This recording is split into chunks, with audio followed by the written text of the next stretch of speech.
Hello বন্ধুরা, তোমরা সবাই কেমন আছো? আশা করি ভালো আছো। আমি খুব ভালো আছি। চলো আজ একটা তেলের হেয়ার রেমেডি নিয়ে এসেছি। দেখো, কালো জিরে নিয়ে নিলাম, এর মধ্যে মেথি দিয়ে দেবো, শালিমার কোকোনাট অয়েল মিশিয়ে দিব, এটা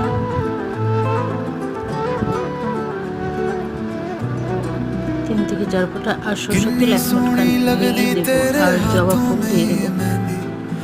তো দেখো, আমার আগে তেল বানানো ছিল, এটার সাথে মিক্সড করে দিয়েছি।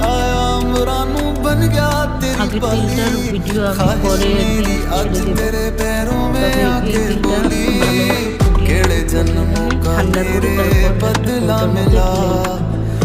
আমার এই ভিডিওটা যদি তোমাদের ভালো লাগে অবশ্যই লাইক